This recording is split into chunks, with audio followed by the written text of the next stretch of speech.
This episode is supported by FX's The Shards, a seductive drama from executive producer Ryan Murphy. Set in 1980s Los Angeles, the series follows a group of glamorous, deeply entangled high school seniors drawn to a life of wealth, beauty, parties, and excess. At its center is Brett, whose reality begins to unravel when the arrival of a new student coincides with a series of mysterious murders. FX's The Shards premieres August 5th on FX and Hulu. These long dog days of summer, we just made it through a heat wave. Mama was parched through this heat wave. I was hitting up Dunkin' every single day, and I will continue to, probably for the rest of my days, but especially this summer. Dunkin' is helping everyone stay cool this summer with its lineup of refreshers. These drinks are packed with bold, fruity flavors and served ice cold. It's amazing. Dunkin' refreshers are the perfect afternoon pick-me-up. I like to start my morning with them personally, and then sometimes I go back for a second one because I'm just feeling crazy. They come in a variety of delicious flavors, including fan favorites mango pineapple and strawberry dragon fruit. And then for a limited time, there's black cherry and there's pink pineapple. I'm going to tell you something right now, and it's a bold claim, let me tell you, but I stand behind it. Pink pineapple will change your life. It is so good. It has me feeling like I'm sitting in a pool, resort side, just living, honey. It's so yummy. Try your favorite flavor with green tea, sparkling water, lemonade, or Dunkin's all-new limeade. I haven't tried the limeade yet, but I'm going to. Usually I get my drinks made with green tea and occasionally lemonade, but I do really like the green tea. Or if you don't want to build your own, try one of Dunkin's curated refreshers like the Cherry Lime Ricky or the Ultimate Pink Daydream. The Cherry Lime Ricky, scrumptious. I could drink like 3 of these a day. They're so freaking yummy. Head to Dunkin' today and find your favorite refresher. Dunkin' refreshers contain less than 1% fruit juice. Limited time offer. You know what's really terrifying? That unfinished college degree lurking in the background, just sitting there waiting for you. That's where Southern New Hampshire University comes in. With flexible online degree programs, there's no commuting, no rigid schedule, and no more excuses. Plus, they have some of the lowest online tuition rates in the U.S. Visit snhu.edu/morbid to learn more before your degree becomes just another story about what could have been. All right. Hey, weirdos. I'm Ash. I'm Alaina. And this is Morbid.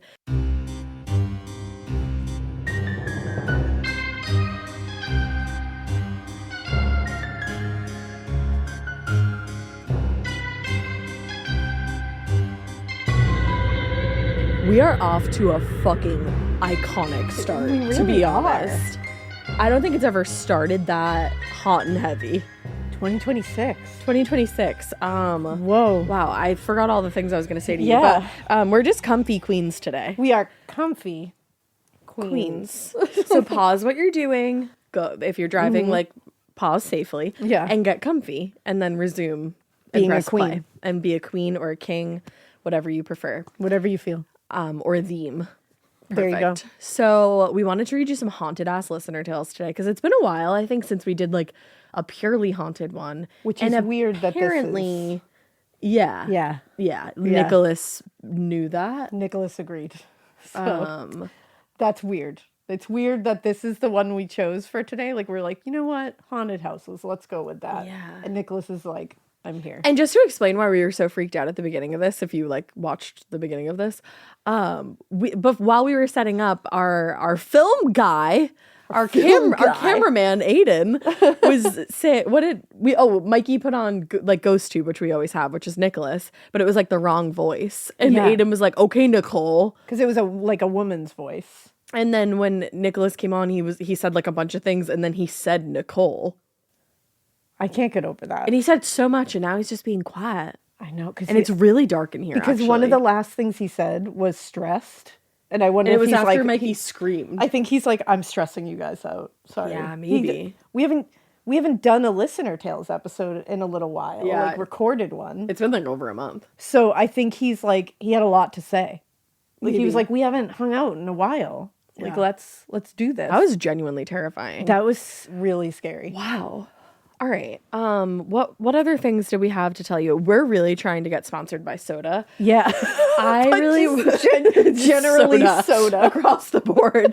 I want Olipop. Listen, brands. You get the first one free. First one free, Dr. Pepper. We want Olipop and Dr. Pepper. Eye contact. Oh, okay. To sponsor us.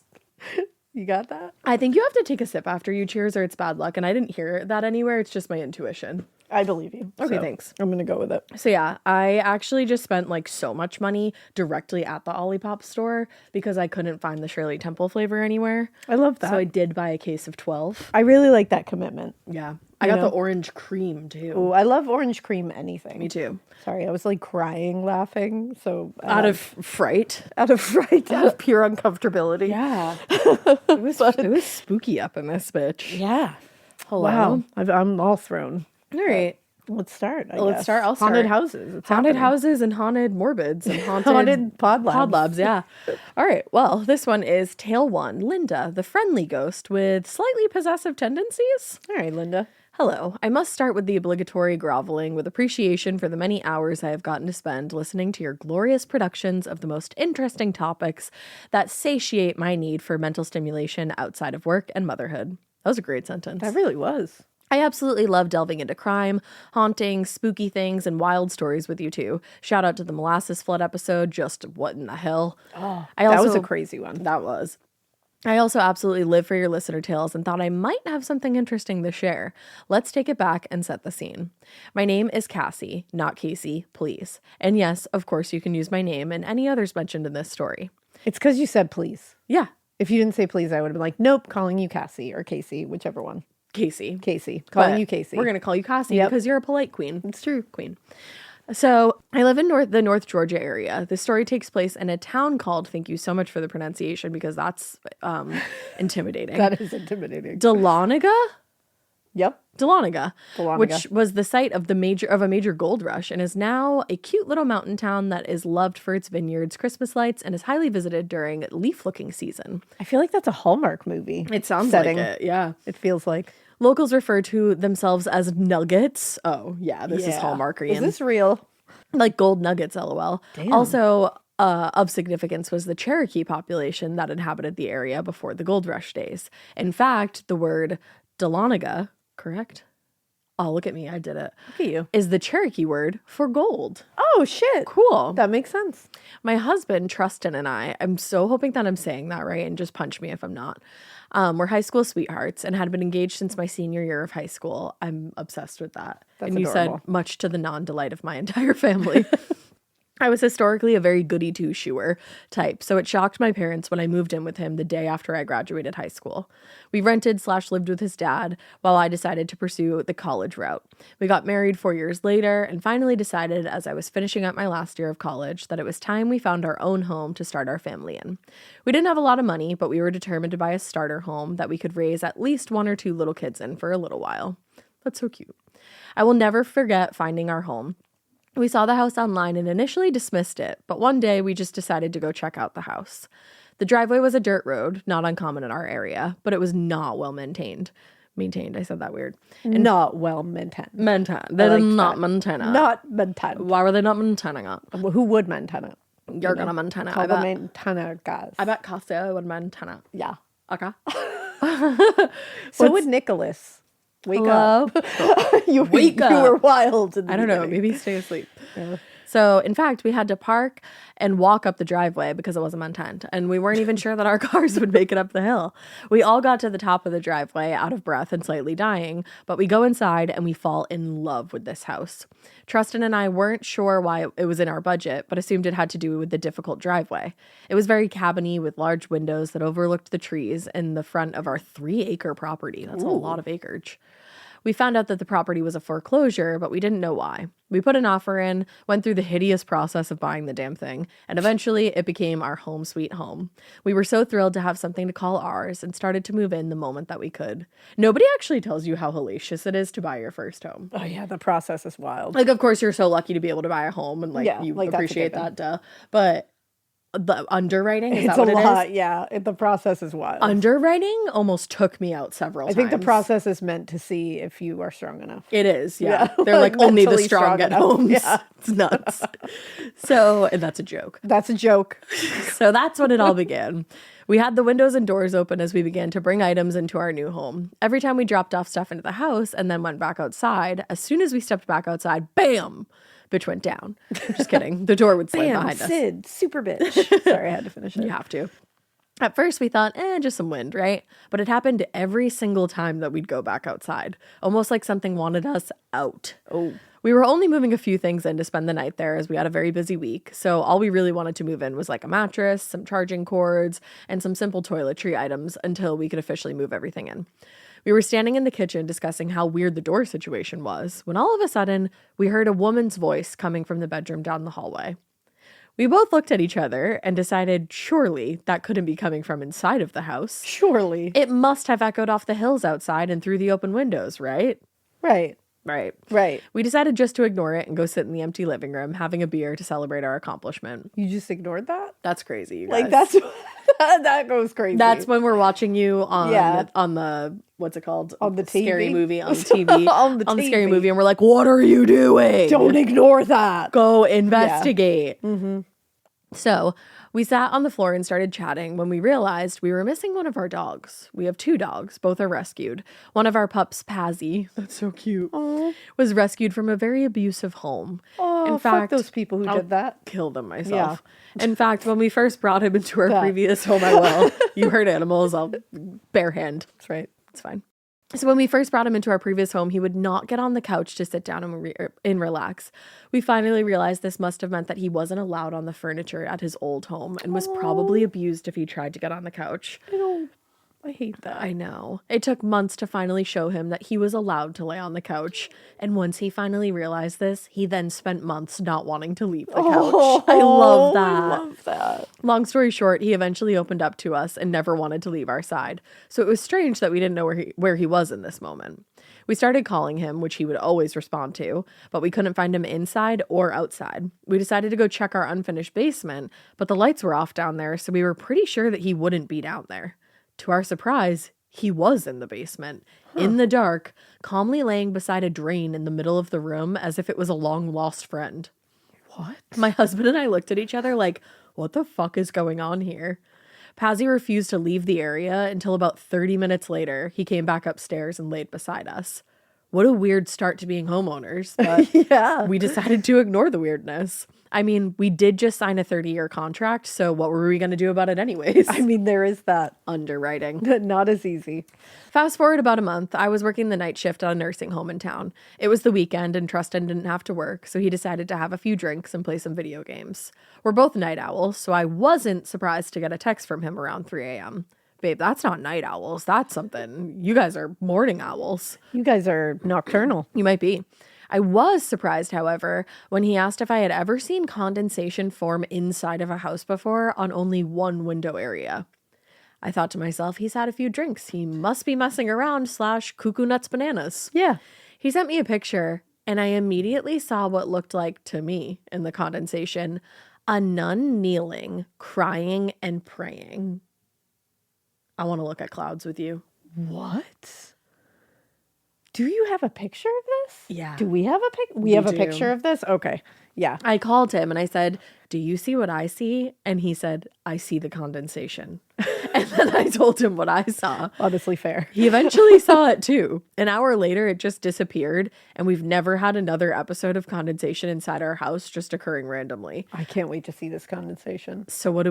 What do we do? We pretend it's no big deal and we move on. Guys, I'm yelling at you so much. Guys, I'm the audience. I don't know what you. you're supposed to do, but stop That's ignoring it. honestly valid. I don't know what you're supposed to do either, but ignoring it feels crazy. But what do you do? I don't know. You call Ghostbusters. I don't know. Write a story about it. Here I you- don't know. here you are. Yeah. So the next weird thing that happened was a few months later. Trustin lost his wallet, and we looked all over the house, in the cars, in the laundry, everywhere we could think of, and could not find his wallet. We decided that he must have lost it at the store earlier in the day. We were running late to go to a movie, but decided to double check our bed sheets since we were chilling on our bed earlier, and he always likes to keep his wallet in his pocket. Brown chicken, brown cow. Just chilling. Just chilling. We took all the sheets off, shook them out, and made up the bed since we were already moving the sheets around.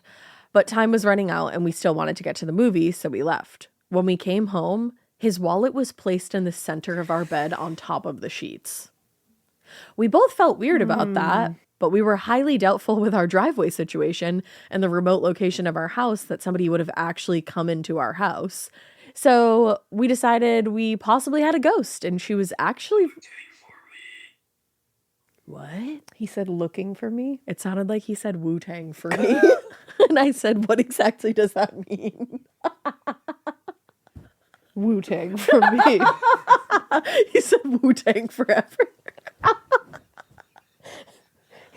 He said, I know you're thinking Bone Thugs. Or meet me at the... What? What did he say? He said not likely. He said not Bone Thugs for me. Not likely. He really said Wu-Tang for me. He said, I am not into meet me at the cross. Listen to you, bitch. Oh my god. Wu-Tang for Nicholas. me. You're Not on one likely. today, and I really love it. So, But he did say looking for me, ? So that was more spooky. I mean, we are Than always Wu-Tang looking for for you. me. Where are you? Where are you, Nicholas? So the ghost is helpful. Other than just feeling a little bit unsettled about things moving around and the possibility of some ghost just hanging out, we never felt any fear, so we just continued on. About a year later, I was tidying up the kitchen when I found this random small piece of cut fabric lying on the island in our kitchen. It was fabric that I had never seen before, and being the crafty person in the house, if there was extra fabric laying around, it would have been bought by me. Since I didn't recognize this fabric square thing, I just threw it away. But later that day, my husband and I were getting things out to cook for dinner, and the fabric was on the counter again. I asked my husband, why did you get this out of the trash? Is this something of yours? And he said, what are you talking about? I didn't put that there. I picked up the fabric and noticed it was cut from the exact same fabric as the piece that I found earlier, but it was a different shape and a slightly different part of the pattern. I went to get the other piece out of the trash to compare and see if maybe it was the same piece of fabric that randomly fell out of the trash and back onto my kitchen island, because that makes sense. Why not? But the trash had been taken out recently. As floor things go. So there was no way that it was the same piece of fabric. Where was this coming from? If there was a ghost in the house, where was she keeping this fabric? And why did she want me to have some? The house was completely empty when we moved in, so I felt a little uneasy about this mystery fabric. And then I also noticed that the pattern kind of resembled a face, which I will attach this picture to. She was literally just saying, if there is a ghost Where and is she she's hiding giving it? me this fabric, why does she want me to have it? And he said she hides. Like she was referring to that ghost as a she, and then he just said she hides. hides. Okay, he's putting in his guess. Thank you, Nicholas. Said she hides. I Ooh. would be worried in this scenario that it was somebody living in my walls or attic. Me too. I have putting that the out there. gnarliest chill all of a sudden, and I'm scared. Yeah, I got goosebumpies. Ooh, I feel like that feeling, that's weird in my neck. She hides. Ugh. That's ominous That as made fuck. that was a wham moment. Yeah, I'm continuously whomming. Yeah. Weird. But alas, life moves on. We put a thumbtack in this fabric and put it on our spiral staircase, as I didn't want it to go missing and more mystery pieces of fabric to show up. I decided I was going to keep my eye on this one. Life continued on, and we could hear bumps in the night, knocking on our headboard occasionally, and, hear a woman's voice every now and then. Oh, just, very casual things. Just that. Just that. Just that. But we decided to name our friendly ghost Linda. I like that. considered saging the space, but I decided that so far, Linda hadn't been a true issue. I mean, how bad is a ghost if she's finding your husband's wallet and kindly placing it on your bed for you? Honestly. And I really didn't want to piss her off by trying to get rid of her, so I just let it be. We had considered moving, but surprise, I became pregnant and we decided to stay a little while longer and settle into new parent life. Yay. We paved the awful driveway and we were enjoying our little treehouse cabin, so why not? Yeah. I'm. Yeah. He said Nicholas I gets it. understand. Yeah, he said I get it. That was really cute. He's like, you know what? Yeah, that makes sense. That was nuts. And if it makes sense to Nicholas, It makes sense to us. yeah. Unfortunately, the room we heard the woman's voice in often was the only suitable place for a nursery. I don't know that you know the definition of suitable. Okay. Scary. It's a choice. I mean, I guess what are you going to do? Like, you can't put a baby in the living room. Well, that's if it's the only suitable place, what are you going to do? Hey, I often wonder if we did Evelyn a disservice by putting her in this room, as it seems like she never slept. Was that because of Linda keeping her awake by creeping around, or does my baby just have severe FOMO? Probably severe FOMO, I feel. latter. Linda doesn't strike me as someone keeping your baby awake. No, but maybe it wasn't just Linda. Oh. Or maybe it's the FOMO. She hides. Either way, the last kind of major event, quote unquote, in the house happened when my daughter was about 5 months old. It was Thanksgiving morning, and Tristan had went out to hunt with his brother while I stayed home with Evelyn. I was asleep when I heard a loud click and looked at the baby monitor and noticed that the light was on. My sleep-deprived brain thought, why in the hell would my husband come home and just go flick Evelyn's light on while she was sleeping? Yeah. I'd be pissed. Yeah. But quickly, I realized it had only been 20 minutes since my husband left. So I went in and turned the light off, sent a thanks to God that Ep was still sleeping, and then looked back at the baby monitor recordings to see if I could figure out what exactly was going on. I had a recording of the room being pitch black and then heard that loud click that woke me up. Her room went from pitch black to bright light as if the light switch has been turned on. Nobody there, though. The light switch just flicked up by itself. The fuck? I immediately went into panic mode, assuming that somebody had to have done that, so I grabbed my gun and tried to find them. Good but for I you. found no one. I was a little freaked out over the whole situation, and I was overjoyed when my husband finally came home. We eventually decided it was time to move closer to our family. They were about an hour from our house, and began the process of selling. We were ready to get a bigger home that could accommodate another kiddo. But weirdly, after starting to discuss selling the house, I started to experience my phone flying off the shelf over my head and smacking me in the face in the middle of the night. What?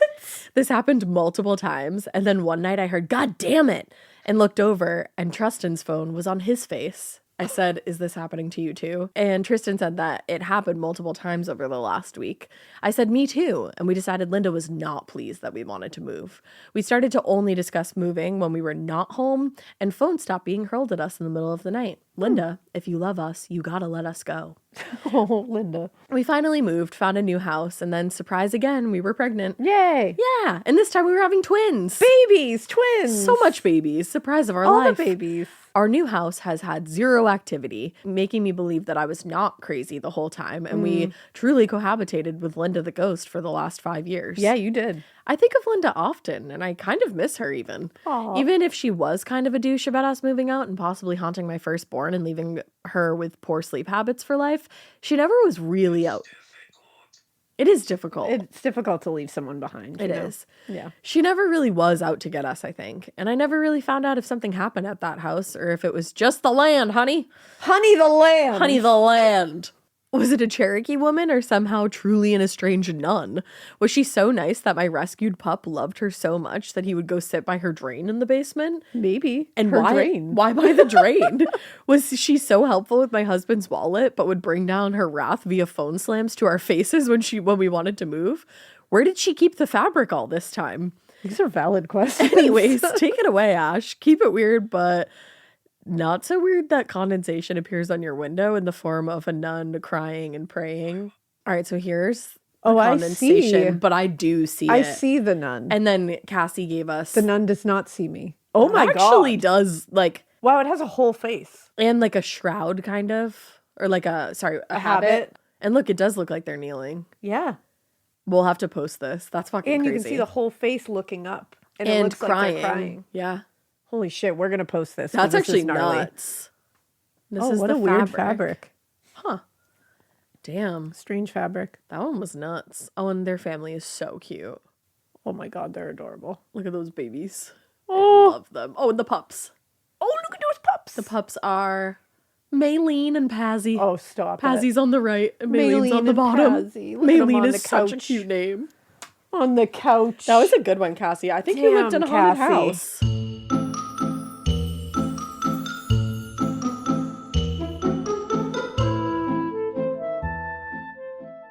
This episode is brought to you by SoFi, the all-in-one finance app where you can bank, borrow, and invest all in one place. Let's talk about bank accounts for a second. The average bank savings rate is 0.39% in interest. You're earning pennies on your savings, and it doesn't have to be that way. But with SoFi's high-yield checkings and savings, the money barely making moves sitting in your savings account can earn over 8 times the national average savings rate with eligible direct deposit. No account or overdraft fees. We love transparency. You can get your paycheck up to 2 days early, plus get up to a $300 welcome bonus when you sign up with eligible direct deposit. Sign up for SoFi checking and savings at SoFi.com/morbid. SoFi checking and savings is offered through SoFi Bank, N.A., member FDIC. Terms apply.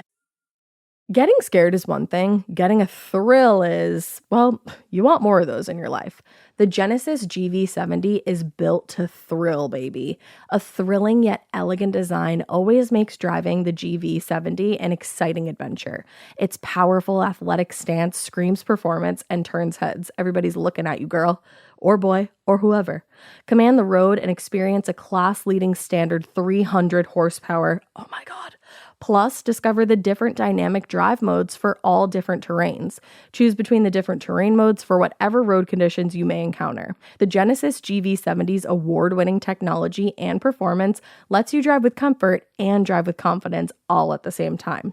It's an exciting SUV with intuitive tech that can make your ride smooth even when the road isn't. And its blind spot cameras allow you to see what's next to you. It's like having eyes on the side of your head. That's pretty iconic. Its performance, by the way, is measured not only in power, but in how it makes you feel confident, sexy. The Genesis GV70. Learn more at genesis.com and feel the GV70. Every good detective needs a partner to support them on important cases. Think of a State Farm agent like your sidekick, there to help you along the way in your search for coverage. State Farm can help you choose the coverage you need, whether it's for your home, car, boat, or even RV. With so many options, it's nice knowing you have help finding what fits for you so you can get back to solving all of life's bigger cases. Go to statefarm.com or use the award-winning app to connect with a local agent and get a quote. Like a good neighbor, State Farm is there.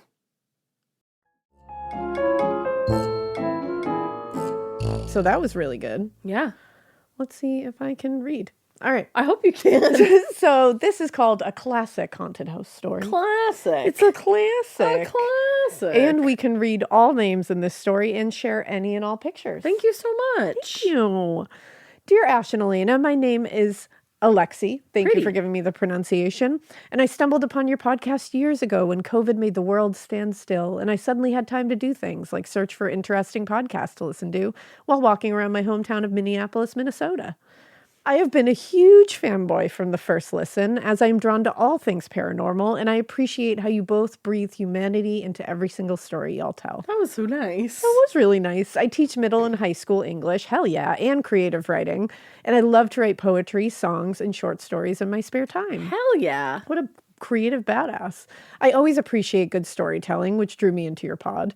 And while it is high in entertainment value, you also provide some much needed nutrients for the soul. We're like chicken soup. Oh my goodness. Nutrients for the soul, you say. are a writer. I'm a promoter of things I love, so I managed to get my wife, Kate, and my 16-year-old daughter, Pella, hooked on Morbid as well. I love that family name. affair. I know, Pella's a cool name. And that's awesome. Our cats, Steak and Potato, I'm obsessed. will be fans of the pod one day if you ever decide to make a cat version. Meowbid? Meowbid? I kind of love that. I'm obsessed. Meowbid? Meowbid. For as long as I can remember, I've been a supernatural slut. And Nicholas is like, George was too.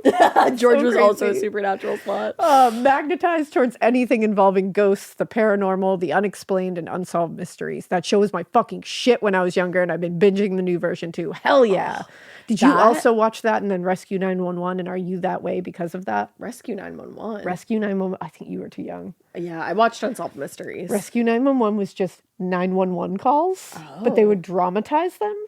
Oh. But changed Intense. my life. Yeah, and I it was bet. always Unsolved Mysteries and then Rescue 911. And it was really traumatizing that for 2 hours you were just locked in on the most fucked up shit that was going to ruin your sleep that night. Damn. Yeah. That lady Judy that I used to live with, we would watch Unsolved Mysteries all the time. Oh, see. She knew it was up. That dun, dun, dun, dun, dun, dun, dun, Ooh, it like actually just gave me a chill right now. What is the I need to look it up. The Rescue 911 theme song, I think, might awaken something in me as well. Did it Let me slap? see.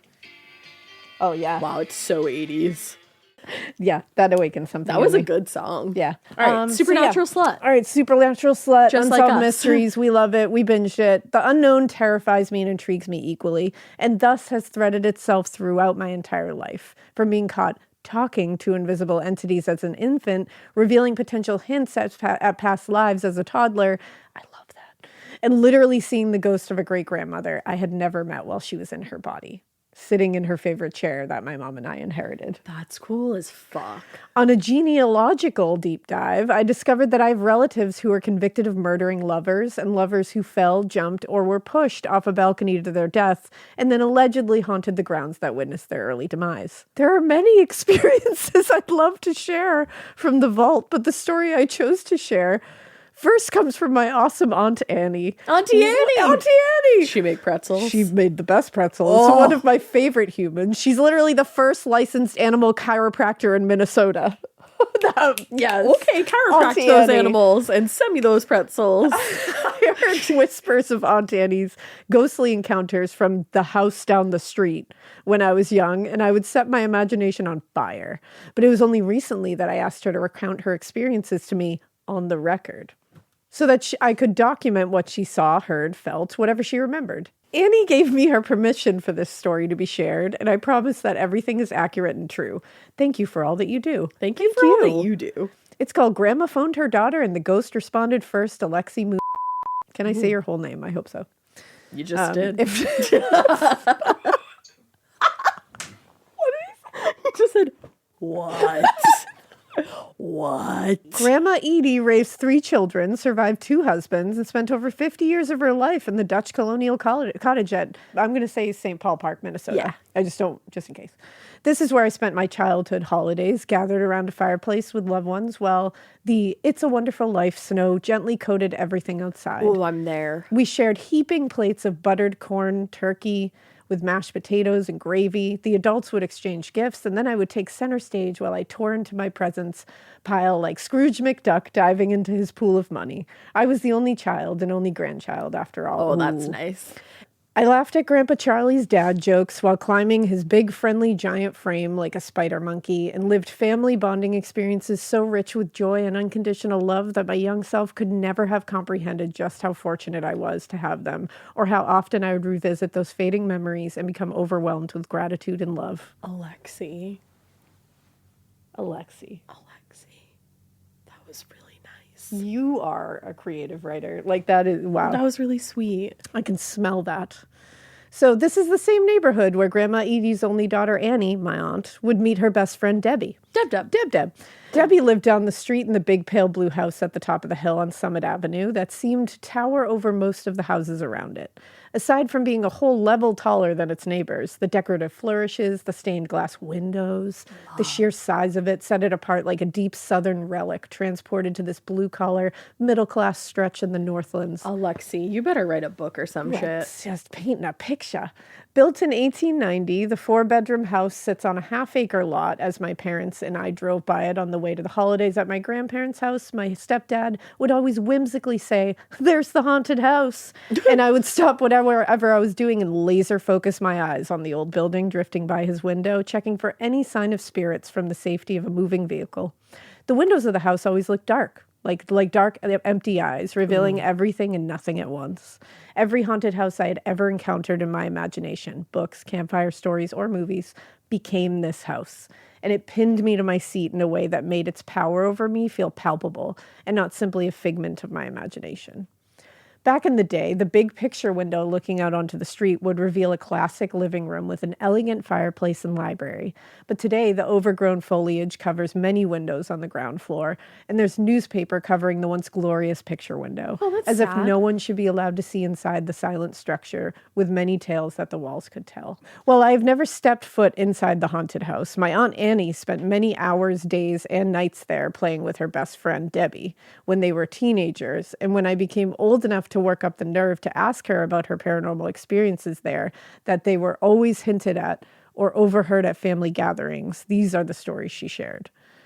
Annie and Debbie became friends in 7th grade. They both attended Altman Junior High School in St. Paul Park and lived only a couple blocks from each other. So they would walk to school together, sometimes stashing contraband in the old ticket booth that they would pass on the way to school. Amazing. That's the coolest, like, small town, old timey thing I've ever heard. I love it.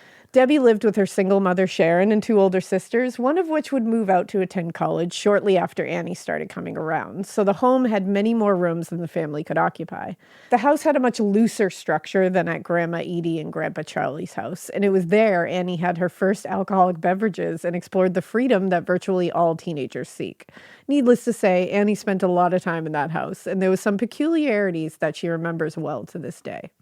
For one, Sharon, Debbie's mom, she would often talk to spirits. This seemed to be commonplace for all who lived there and their guests. Sharon might laugh at a joke that only she could hear, or carry on in conversation with an invisible guest, a British man by all accounts. I kind of love that. Without embarrassment or explanation. Annie accepted it as normal since everyone else seemed to, and there was not any perceived malevolence with the unseen guest. All right. One odd reoccurrence in the house involved a coffee table in the living room. Apparently, if one set their cup of tea or whatever they were sipping down for a moment on the table and carried on with their conversation, at some point the cup would likely just disappear. What? No sound of it moving, no sight of dinnerware floating away, just gone. At some later point in time, someone in the house was exploring a storage room in the attic that was seldom, if ever, used, only to discover a stack of teacups filled with unsipped beverages, saucers and all. What the fuck? No explanation was ever given for this phenomenon. Okay. What? Most of the activity in the house happened near the back, where Debbie's bedroom was. It was where the girls spent many hours hanging out and being teenagers. At one point, Annie played a cassette tape in Debbie's room with a recording of Debbie as a little girl singing a funny folk song called Daddy's Whiskers. All right. We have a dear old daddy. His hair is silver gray. He has a set of whiskers. They're always in the way. That's adorable. The song ends, and the cassette tape winds the blank tape until the side is done. Annie takes the tape out and plays the other side. I'm not sure what they were expecting to hear, since they had only been on a recording on side A. But after a momentary hiss of blank space, a man's voice, gravelly, slow, and melancholy, begins singing the same song. No, a man doesn't need to sing that song. We have a dear old daddy. His hair is silver gray. He has a set of whiskers. They're always in the way. Thank you. Nailed it. Some sad soul singing to no one or to whoever would listen. Some might argue that cassette tapes can bleed while recording, meaning that something recorded on one side shows up on the reverse side. If that was the case for this recording, every sound would be the reverse of the original recording, and any sound or word would be played backwards. Yep. This was the same song, with the same words, but instead of a young girl's voice, it was the disembodied voice of an old man that no one was ever able to identify. I don't like it. That's fucked up in a way I can't describe. Grandma Edie would call Sharon's house when it was time for Annie to come home for dinner. On this particular night, Debbie's older sister Kathy was the first to answer her call. Kathy set the phone down and yelled across the house for Annie to take the call, and then went back to whatever she was doing. Edie waited patiently for her daughter to answer the phone. Eventually, Annie grabbed the phone in the unhurried and unbothered way that most teenagers respond to a routine call from their parents. "I'll be right home," said Annie. Edie was silent, then severe. "You get home right now." Hello? Annie was confused as to why her mom sounded so serious on the phone, and when she walked in the door, her mom interrogated her with a very similar energy. She asked who was at the house, specifically if there was any men there. Ooh. Annie informed her mom that there was no men in the house. Edie doubled down, giving her a final opportunity to tell her the truth or face the wrath of God. Not Jod! Not Jod. With no reason to lie, Annie again told Edie that the only people in the house were female. Her, Debbie, Kathy, and Debbie's mom, Sharon. Sensing that her daughter was being truthful, Edie's body relaxed slightly, and her tones shifted from accusatory to fearful, clutching Annie tightly as if she were in danger. Apparently, in the blank space between Kathy setting the phone down and Annie answering, a man's voice spoke sharply into the phone. "I'll be right home." Clear as day. The exact same words that Annie would say into the phone just seconds later. Oh, it's weird that she hadn't even said that yet. And a man saying, I'll be right home. I'd be like, no, the fuck you won't. No. No men were in the house. And again, no explanation was ever satisfactorily accepted to dismiss this incident. Ew. One evening, the girls were playing with the Ouija board in the front room on the couch with a grand staircase at one end, the fireplace roaring and crackling behind them, and a big archway into the dining room on the other side. Iconic. They asked the spirits if so-and-so liked them, and the classic Ouija board ask. And whatever else 13-year-old girls might wonder about, and another, quote, dumb questions about boys, as Aunt Annie told me. The board kept responding with, Annie, don't be an asshole. Annie remembers being shocked to be addressed with the type of language because that word was not in their vocabulary, even as rambunctious teenagers.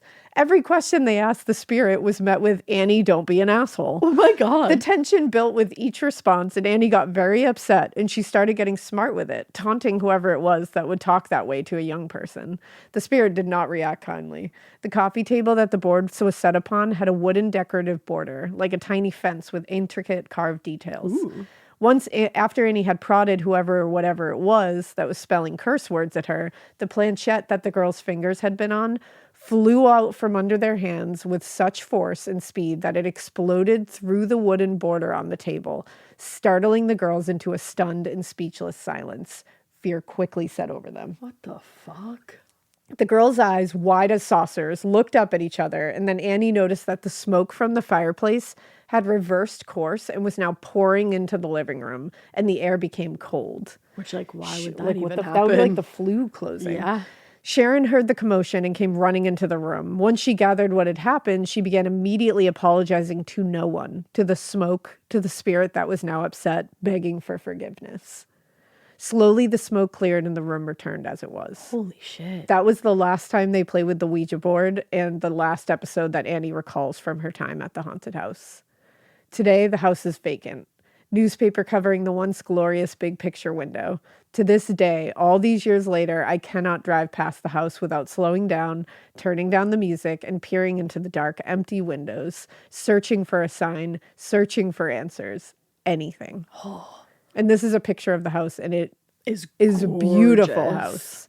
But it's spooky. It's a big ass house. It is very spooky. The peace Oh garden. my God, I love them. Steak and potato. Oh my God, I love them. Oh, and look at this gorgeous family. Okay, you're all gorge. You're very pretty people. Holy shit. And your child is like spitting image of both of you, actually. I was going to say. I can't tell who more. Wow.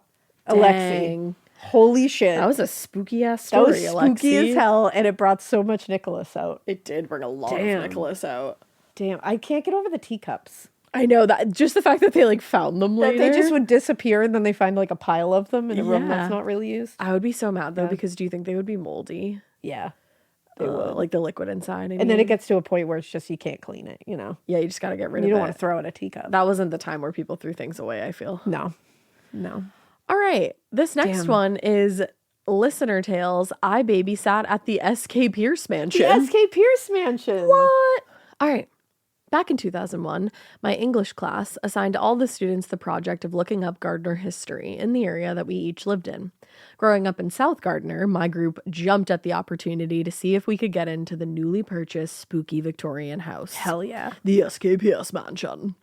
Having passed by it almost every day of my life, it was so exciting to see somebody finally take care of the beautiful building that had been so overgrown with vegetation for years. My parents also grew up in Gardner, and they too were excited that this historic building was finally getting another chance. I can't remember exactly how we got in touch with the owners, but it's quite possible my awesome mom just drove our group down to the mansion and said, well, knock on the door and ask. Why not? You know, the owners were so welcoming, and we arranged a time to take a video camera through the property. Mark explained that while there was some roof damage that affected the front turret spaces, all the rest of the house needed was a good dusting.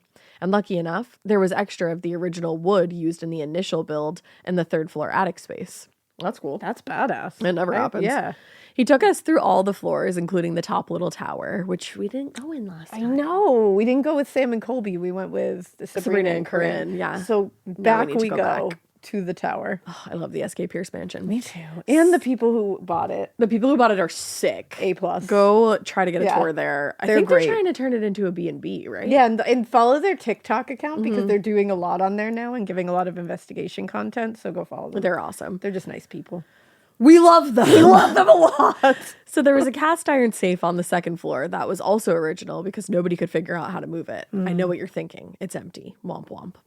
The only space we did not go was the basement. I went there. That's right. I went there. Fun fact, SK Pierce had a tunnel built that led from his house under the railroad that used to follow along West Broadway over to his factory. Don't laugh at me.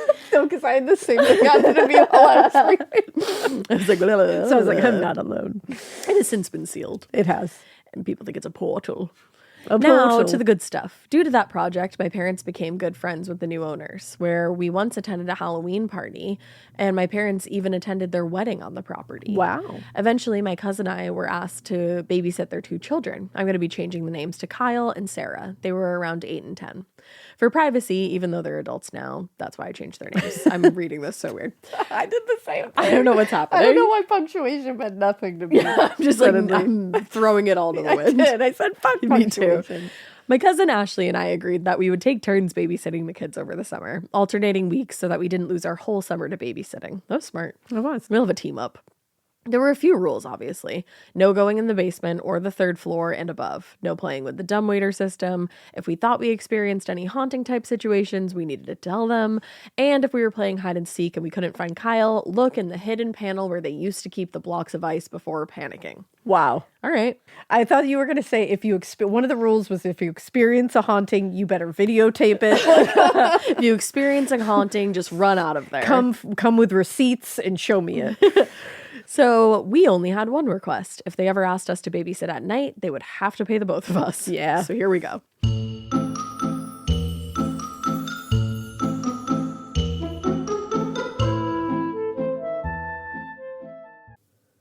You know that feeling when you come home late from work and those puppy dog eyes just pierce right through your soul? Or when you're packing for a trip and your cat refuses to leave your suitcase? Yeah, we've all been there. Pet parent guilt is real. And you know what? It's completely normal. That's exactly why Hill's Pet Nutrition exists. They understand that being a pet parent means being human, with all of our imperfections and daily juggling acts. Hill's science-led nutrition helps you give more love than humanly possible. Whether it's those long work days or trying to balance attention between multiple pets, Hill's Pet Nutrition gets it. They've created science-based nutrition that supports your pet's lifelong health so you can feel confident even when life gets hectic. Because you're only human, there's Hills. Science does more. Ready to let go of the guilt? Find the right food at hillspet.com/podcast. That's hillspet.com/podcast. Do you remember in school when you just knew that your teacher had a favorite of everything? They would always use the same blue dry erase marker when they wrote on the board, or they would talk nonstop about their favorite element during science. I had a teacher once that literally had a favorite brand of marker. She would only write with specific markers, and if another marker ended up in her classroom, she was TO'd. And honestly, I was probably her favorite student because at the end of the year, I got her that specific brand of marker. Let's talk about their real favorite thing, though. Their favorite tissue brand. Kleenex. According to Teacher List, they are the #1 facial tissue trusted by teachers. Kleenex Ultra Soft tissues are silky soft to help prevent skin irritation, and now you can take them anywhere with Kleenex Snap and Go. I absolutely love Kleenex Snap and Go. It's so perfect to have that in your car. I had a cold last week and I was just... Honey, my nose was a faucet. I hate to do this to you, but it was disgusting. Drew literally came out of our garage with like 15 of the Kleenex Snap and Goes, and I put those in my glove compartment, and honey, they were easy access. It was so nice knowing that I didn't have to blow my nose into like an old wrapper that I had. Ew. So do the best thing for your kids' teachers and stock up on the ultimate classroom favorite. Maybe it'll make them their teacher's favorite student. They definitely have a favorite. Don't even get me started because, again, you know it was me. For whatever happens next, grab Kleenex. The best summer pieces are the ones you end up wearing on repeat, comfortable, versatile, and somehow right for almost every occasion. Quince makes it easy to create a summer wardrobe that you'll love, with elevated essentials made from premium materials like European linen, organic cotton, and washable silk, without the traditional retail markup. I love that!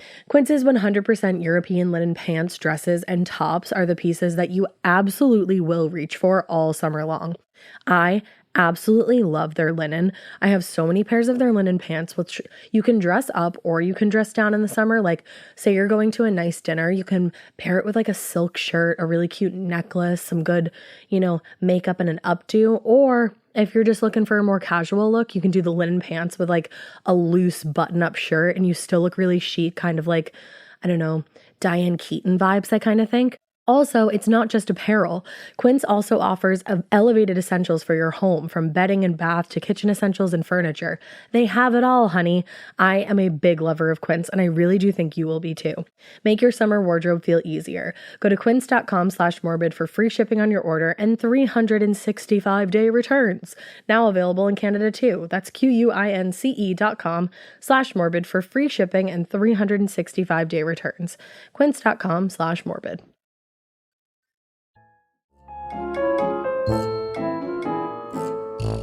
Of course, there was a lightning storm on that night. The kids were supposed to be in bed since it was after their bedtime, and Ashley and I were watching something in the living room when Kyle came downstairs. We asked if everything was okay. It was, and we told him, okay, go back to bed. A little while later, we felt like someone was watching us, and we realized Kyle's back. What the fuck is up, Kyle? What are you doing, Kyle? So rinse repeat a few times on go to bed, and we're now annoyed. Not to mention, it's just creepy when you're sitting in a dark house and a small child is lurking in the shadows. Tell me about it. I know you have that. It's a nightly occurrence. I need to pause here to explain some anatomy of the house. There are two staircases, the grand staircase in the middle of the structure and what was the servant staircase off of the kitchen. When looking at the front of the house, they use the front right room as the living room. That's not what I would have assumed. That's what we were wondering. I figured that would be I thought it would be the back room, like formal. The parlor. Yeah. I thought the one that they were using as a living room would be like a formal sitting area. Yeah, because the other one is like the ladies' sitting room. Though, yeah. So I wonder. I just wonder where they have the TV. Me too. Tell me. Tell me. Tell me. So, la-di-da-doo. They used the front right room as the living room and the front left room as the gift shop, mostly Victorian-era items, as Suzanne was from England. It was not a spooky gift shop. The kitchen was the back left room, and the dining room was the back right. Interesting. That is interesting. The dining room makes sense, but the kitchen is because the right kitchen when you walk into the left. I wonder if they moved it, though. I think you're right. I think I remember them saying something about that. Kyle's room was above the kitchen at the top of the servant stairs. We were told this used to be the baby's room. Which baby? No idea. The baby. The baby. Don't worry about it. Then connected to that room via a very tiny hall was Sarah's room, which I can picture it. We were told traditionally was the room of the caretaker of the child, hence the little connection hallway. The baby. So back to the night it happened. The final time Kyle came down, we stood up and he bolted back up the servant's stairs to his room, with us following closely behind. We were calling out a combination of things like, go to bed, stop messing around. As we're going up the stairs, we hear his door slam. We get to the top of the stairs and one of us tries to open the door, but nothing. Now this is an old Victorian doorknob. There's no locks on this door. So we try to push a little harder. Nothing. Kyle, stop messing around. You could get hurt. Let us open the door. Kyle, I'm not touching the door. Ashley and I look at each other confused, and we both start to try to push and bump against the door, but nothing. Kyle, what did you put in front of the door? Kyle, nothing. I'm not touching the door. Because you do have to be like really specific with that. Because he's like, I'm not touching the door. Yeah, and you're like, what'd exactly. you put in front of the door? I'm not touching it. So, okay, I've had enough. I walk through Sarah's room, which takes me about 5 seconds to get in Kyle's room, and I just see him standing in the middle of the room looking at the door. There's nothing in front of it, and this kid is 30 pounds soaking wet, so he wasn't blocking two teenage girls from muscling open a door. Huh. I walk open to the door, and it just opens. It just opens. There isn't even the sticking of the door frame when it gets super hot in the summer. It just opens. I fully believe. After being in that house, I'm going to believe anything you tell me. Weird shit happens in that house. Ashley and I look at each other with large eyes and say in our most stern voices, Kyle, go to bed. We have come to the conclusion that our chasing him up the stairs startled a protective spirit, and in an attempt to protect him, they blocked us from opening the door. Damn. Now, this might not seem like a big deal, but I'm telling you, at one point, both of us were body slamming the door and it wasn't moving. Damn. We never went up the servant staircase again. Can't say I blame you. Overall, I loved being in that house. I've always been super sensitive to spiritual energy, and to be honest, the only thing that ever creeped me out were the clown paintings in the storage room on the 3rd floor. Yes, clown paintings. Also, I wonder which room was the storage room, because if it was the very back room, there's another reason why that room creeped you out. Yeah, I bet it was that one. Bad vibes in that room. I noped right out of that room. After the owner sold it and multiple new owners came in, I feel like they really tried to ride the haunted aspects. And as you both mentioned in the episode, it created more of a magnet for negative spirits to join the party. Mm-hmm. And also some people, we won't say who, but some people like went against instructions. Yeah, that were left, and somebody that like is like kind of famous, like a famous person, apparently like was told not to use a Ouija board. Yeah, it's like a rule. Like it's a rule in a lot of haunted places. Yeah, like Lizzie Borden House won't allow Ouija boards anymore because they create like portals and shit. Well, and it's also just important. It's not your house. Yeah, respect. If you're going in there and they say this is a rule of the house, don't bring a fucking Ouija board. Mm-hmm. And somebody did, who's like kind of famous, pretty famous, and they think they created a fucking portal that fucked up the vibes. And that person is not welcome back. No. So I hope that you would literally never guess, but we can't say it. Yeah. So that was fucked up. Hope this tale entertains you and makes you think about the relationships that we all have with our houses. Yeah. I now live in a house built in 1910 for overflow servant staff of a mansion up the street that I work in. And you better believe I tell the house, have a good day. Hell yeah. Every time I leave. Keep the positive energy flowing. I don't know if we're supposed to say your name or not. It didn't say. It didn't say. I'll just say N. Yeah, N. Shout out to my college roommate, M, for introducing me to your podcast during the pandemic. You had me on the Wizard of Oz episode. Yes.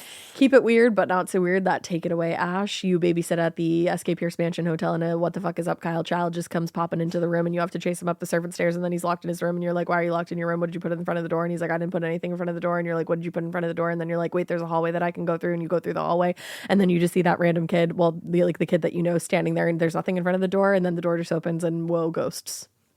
That might be one of my best. That was really good. Thank you. You didn't stumble at all. I didn't. No. So if you want to see, by the way, because we were mentioning how we were there with Sam and Colby and Sabrina and Corinne, we filmed the one with Sam and Colby on their channel. So go check out the Sam and Colby YouTube channel. It's on there. It was really fun. It was towards the end of the year. It was in December, right? I think it was their last video. Yeah, it was their last video of the year. Last video of the year. It's a really fun one. Turned out to be a crazy video. It's really fun to watch, so definitely check it out. And we did obviously an episode about it where we talked to Sam and Colby about it. We've done a few episodes now. And then if you want to book like a tour there or whatever it is, and even people are going and investigating there more. They are, yeah. We'll link it in the show notes. And if you go, check out the wall. We signed it. Yeah, we did. In the kitchen. Yep, we sure did. All right. Is Nicholas still on? He is. He's being so quiet again. Weird. Maybe he felt silenced. I was like, why is he? Watch out, Mikey. Yeah.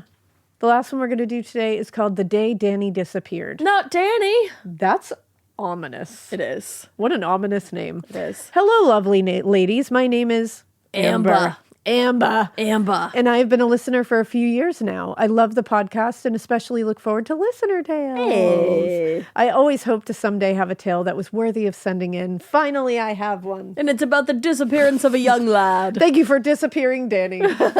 I have been meaning to write in for months, ever since my mother-in-law and I bonded over a family ghost story on a snowy Christmas Eve. Goals. What a beautiful relationship status. Goals. Now I'm finally sitting here while my sourdough is in the oven, writing a ghost story that I honestly wouldn't have believed from anyone else. I titled this story The Day Danny Disappeared, and it has been discussed so much in my husband's family that they even typed up a document detailing the incidents and shared it with me. Damn, this is legit. That family sounds awesome. I know. In this tale, all names have been changed, so don't worry about sharing names. Also, just for funsies, I've included a picture of my adorable doggos on St. Paddy's Day because, well, they are the best doofuses around and will hopefully make you smile. I love a doofusy dog. I love that. Oh, dinguses and doofuses, dogs All the forever. live long day. I have included a 14-point double-space put-a-photo. Feel free to share the included pictures of my dogs if you wish. I also shared a picture of where the tale takes place, but that picture probably shouldn't be shared just to be safe. Fair We got enough. you. So without further ado, I will share the story of how Danny disappeared. Our story Alliteration. began in the winter of 1967 when the Birch family moved into a house on Mohican, thank you, Avenue, in a small Ohio town. John and Jane Birch raised 4 children in this house, 2 girls, Betty and Beth, Cute. and 2 boys, Brad and Tim. I bet Tim felt left out. Truly. When they first moved in, the younger children Betty, Beth, and Brad, and Tim. and Tim. This is Betty and Beth and Brad and Tim. Oh, I kind of love it. I love it. When they first moved in, the younger children. I was just about to say they should have named him Bim. You know why? Because my brain keeps going back to the Schuyler sisters in Hamilton. And they're like, the Schuyler sisters. And they say their names. And she's like, and Peggy. Yeah. That's all I think of. I was laughing because I just thought they should have named him Bim. Bim. Bim. Bim. When they first moved in, the younger children started to notice things right away. The most active place was their attic, which was a playroom for the kids. The kids would hear whistling and playing around the house at night when everyone was supposed to be asleep. Sometimes Mrs. Birch would hear running up and down the stairs throughout the night, and she would yell that the kids needed to go to bed, but all the children were sleeping soundly. Hate that. Yeah. She would also wake up in the mornings to the bottom cabinets being all open during the night as though a child had left them all open. Ew, no, that just gave me shivers. Yeah. And it made me think, it always makes me think of The Sixth Sense. I know, me too. And it makes me think of The Sixth Sense and Paranormal Activity. I got so many shivers. Oh, The Sixth Sense, though. Oh, fuck, I gotta stop picturing it. I hate His that hands scene. on the table. I hate that scene. Often they would hear trucks going back and forth across the floor, and they would hear the Hot Wheels track being played upstairs. That's kind of adorable. The family would hear a child giggling and marbles being rolled across the floor of the attic, even though none of the toys upstairs were marbles. Someone's just having the time of their GD death. And just their GD afterlife. And they're just conjuring marbles. Yeah. The No, family, the family assumed that there was a child ghost in the new home, but felt no fear. So they eventually started to consider him just part of the house. Good for That's a them. great family vibe. That is a good vibe. Little Betty's room was at the top of the stairs with their door opening into the hallway to the attic. Ugh. Several times, Betty would see the attic door open and close, just enough for a small child to peek their head through. Oh, That's not cute. That's not cute. that's ugly. Betty would yell downstairs to her mom, "The ghost is watching me." To which her mom would say, "Tell him it's time to go to bed." That's mom shit right Honestly, there. Betty would then tell the ghost to go to bed, to which he appeared to go upstairs, and they would hear him playing with the toys in the attic the rest of the night, so he wasn't going to bed. He's like, you're no fun. You're not my mom. There was one night when Betty was sleeping in the attic. She woke up to a small boy poking her arm with his finger. We said that so casually. Yeah, we said just that. We said that said- with just like it was another sentence. She fell asleep in the attic. Then she woke woke up. up. Little boy just poking her. And you just said that. You just said that. Icky. She couldn't see him clearly in the dark, but she wasn't afraid of him, and she just went back to sleep. Nighty night. Kids are wild. Wow. That's like I would see ghost shit all the time in your room, and I just go back to sleep. Nighty night. The youngest son, Tim, started to grow more interested in the ghost. He would, Yeah. He's Tim got maybe the ghost's name starts with a Maybe. T. Tim eventually got the ghost to talk to him. When Tim was 7 years old, he told the family about having a conversation with the ghost. Tim had gone upstairs to use the bathroom when he noticed that the attic door was open. He was curious, so he sat on the steps and started talking to the ghost. The ghost told Tim that his name was Danny. Tim told not his Tanny. parents, it's not. Tim told, and not Bammy. And not Bammy. He was like, "Oh my God." He was like, all you right, and we have I." this in common. Tim told his parents about talking to the little boy upstairs. When his parents asked how the little boy looked, Tim said he looked like he was very little, about the size of Alan, his 4-year-old cousin. Aww. This verified what the family thought about the ghost, that he was, in fact, a little boy. From then on, they called the ghost Danny. What do you do? Very though? respectful. Like, how do you just go about the rest of your day knowing that a 4-year-old ghost boy lives Because in I'd your also be house? worried about him. I'd be like, do you need to brush your teeth? Like, do you need to do know, like like, things what can I that do to take 4-year-olds care need of to do? you? Yeah. Now, as the years went by, they continued to have experiences with Danny. Even their friends who stayed the night would report spooky occurrences, including Betty's friend seeing a little boy standing on the stairs on the second floor, clear as day, until he turned and ran up the stairs. Ooh. When Betty's friend ran downstairs to tell Mrs. Birch what she saw, Mrs. Birch laughed and assured her that it was just their harmless little boy ghost, Danny. Oh, she's like, we got a lot of kids. She's One like, of it's them's cool, dead. man. One of them's dead. After about a decade, when Tim was about 17 years old, he decided to try to get Danny talking on a recorder, pre-iPhone, of course. Since Tim felt he had a connection with Danny, he thought he could get him to talk. He went to the attic with a recorder and started the recording while asking a few questions. Finally, when he asked, "What is your name?" the ghost replied, "Be quiet, secret." Tim asked, "Is your name Danny?" And the ghost answered, "Don't say that." Which is like such a little boy response because But his also, name like, is probably what? not Danny. You know what I mean? Yeah, like, that's not my name. Stop maybe calling it me that. is. On the recording, they were able to hear the ghostly voice and share it with the rest of the family, which further validated that this ghost was a little boy named Danny.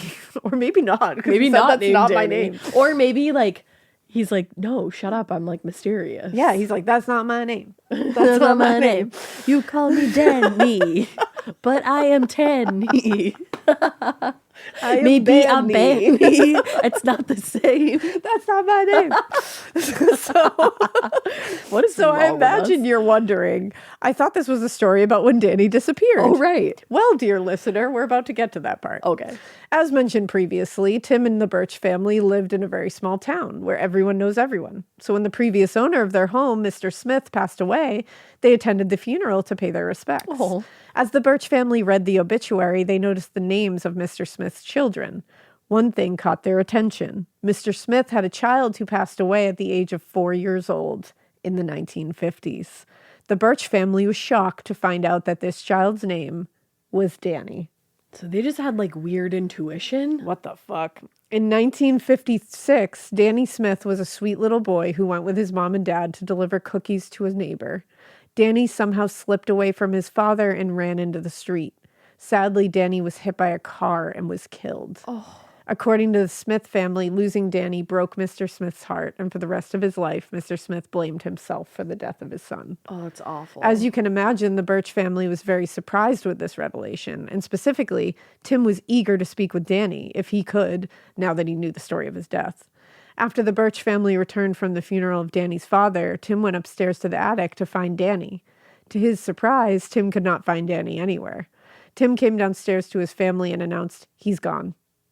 From that moment on, the family never had any other experience with Danny. That is the day Danny disappeared. But it's like the day of his father's funeral. Maybe he was waiting for him. He was, I bet. His dad went back and got him and was like, I just got we're going goosey somewhere bumps. else, babe. Yeah, let's go. Now we will fast forward to how this story was brought back to my husband's family, the Smith family. Many years that passed after Danny left the house on Mohican Avenue, and eventually Danny's sister, Martha Smith, was at a gathering where we started talking to Mrs. Birch. Martha really wanted to ask Mrs. Birch about going to visit her old childhood home, but was not sure how to bring it up. As Martha talked to Mrs. Birch about the house, Mrs. Birch mentioned strange things that happened. To that, Martha laughed and said, "Well, yes, I know that basement flooded after you moved in." Mrs. Birch then proceeded to explain the story of their little ghost to Martha, including the day Danny disappeared after his father's funeral. Mrs. Birch also told Martha that later, when they renovated the attic, they found a jar of marbles hidden in the wall that they believed were Danny's. Martha was shocked to hear this spooky, heartwarming story about her late brother. As Martha took in all the details, she felt a sense of peace knowing that her brother was a happy child, even after death, and that her father had carried Danny to the afterlife. This is the most beautiful ghost story I have ever read. Martha shared the story of Danny with her siblings and her cousins in the Smith family. Hopefully now this story will also be shared with others as a story about a little boy who loved his father and a father that was able to reunite with his beloved boy at the end. I'm obsessed. I am going to cry. And I Holy love shit, those your dogs are the dogs. cutest things I've ever seen. I really wish that Dolores would wear a bandana. Wow. Dolo does not fuck with a bandana. That was wild. That really was. That story was absolutely gorgeous. It was beautiful. Like truly gorgeous. It was really beautiful. And your name is Amber. I knew that, but I didn't want to Amber. get it wrong. Amber. Amber. That was I love. a beautiful haunted house story. love. Even Nicholas stayed quiet for that. I was waiting for him to be like, like, shut the fuck up. Stupid. Dumb. Die. Whoa. You never know. Wow. Above. Whoa. Oh my gosh, guys, I love listener tales. Oh my gosh. Oh my gosh. What was the first thing? What was the weird thing I said? Maintained. Oh my gosh, maintained. Maintained. I hope you guys have been comfy queens and Comfy kings queens. and whatever else. And I hope that you cracked open an Olipop or an Dr. Pepper. Olipop or a Dr. Pepper. Sponsor us. And that you keep listening. And we hope you Keep it weird, but not so weird that you don't have a maintained driveway with a ghost in your house that cries like a nun, but dogs are happy to be there. And you babysit at the S.K. Pierce mansion, and Danny disappears, and Annie's house, Annie's friend's house, Debbie. Yeah. Don't keep it as weird as that house kept it. Yeah. But maybe Specifically, don't cry like a nun. Don't cry like Don't. a nun. Don't do it. Cry like a nun. Bye.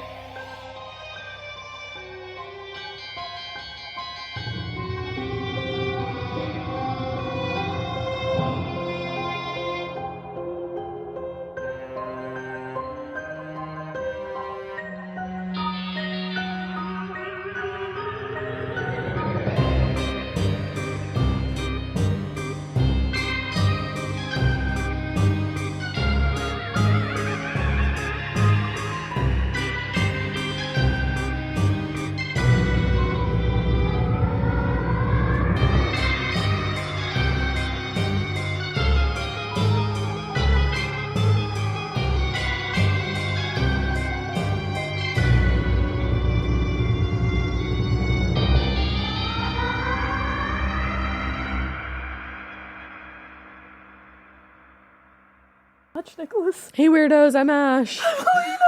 And this is Haunted. Do you know? Wait, that's the wrong voice. I was like, who is that? Get her bitch? out of here. Who is that? What's your name? You, Nicole. Get out of here. Okay, we don't have to go after Nicole. Where's Nicholas? Nicholas? Oh my god, that was so off-putting. Nico. She was like, hey girl. I said, We heard "Fuck Nicholas you." in the closet the other day. Remember? In the closet? You don't remember the other day when like 3 different noises came from Oh, the closet? yeah. I thought you meant like his voice. I thought you meant his voice. I was like, No. what? I was like, girl, I you- was not there I was for like, girl, that. you don't remember the closet? The closet? Yeah, it's fine. What's my name? Oh. What? What's your name? Give it back. My leg. Actually, your leg. Put that in the outtakes.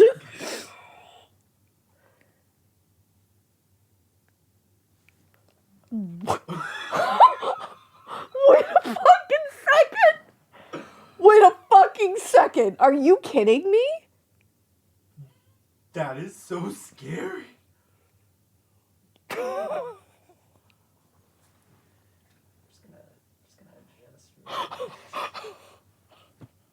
I don't even know.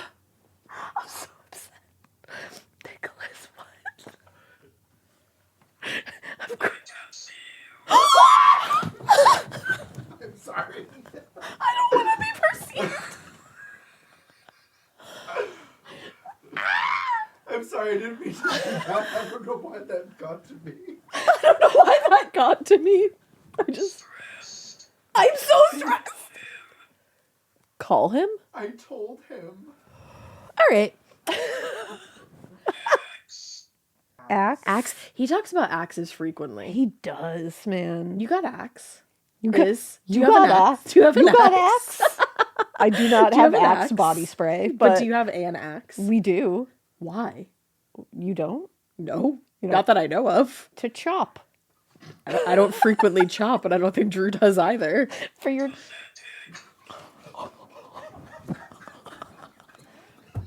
To be roasted from the afterlife like that is crazy. You know what? Let me confirm that I don't have an axe because now I feel weird. Text my hottest homie. To say to my hottest homie. Do we have an axe? I'm being bullied from the afterlife? Question mark. He's gonna be like, what the fuck are you talking about? Anyway, I'm moving on. It was so mean. Pathetic. He was like, ugh. It's like you don't... film. We are filming. Girl. Yeah, man. Girl. He's like, get back to work. Yeah, he's like, film. Stop texting. What did he say? You're leaving? What did he say? What did he say? He said, it's hard. I'm leaving. Stupid. Oh no! It's not funny, I think. I don't know. We're all very uncomfortable right now. Enraged say it again? twice? Are you okay? I'm sorry, I'm sorry, Nicholas. We're not laughing at your. Did he say enraged twice? He said it twice. And Nicholas, we're not We're laughing not laughing at you. you. We're just very uncomfortable, and I laugh at funerals, and it's not because I think they're funny. It's because I'm very uncomfortable. Please don't be mad. Maybe he's just taking a sec, man. Maybe he's just taking a sec. I don't know. He left in a fit of rage He called us twice, and he called us Colder stupid. here? This feels like a haunted house interactive experience. No, it truly does. But this is your house, bitch. You live here. I don't have to. Okay, Nicholas. Fuck. Okay. I'm scared. I'm Ash, I'm Alaina. and this is Morbid. We got Aidan on the ones and twos. He won't leave. Wait, I'm sorry. Oh, is it because Is it Aidan's not Aidan? normally here? this is Aidan, our cameraman, cousin, social media guy. Yeah. Can I say your whole name? I hope so. You just did. If He just said, what? What? What did you... It's not for you. What? Can you beep out his... yeah, his beep name? out his name. Because Nicholas said so. Very concerned. Yeah. about his- yeah. Yeah, he's sore about it. So we're gonna. Okay, yeah, I get it. Okay. Leave it in the part where he advocates for him, though. Yeah. So very appreciative. We're trying to get you a good rep, man. He said that goes against my reputation. Helping someone. Leave in the part where he... No, thanks. Okay.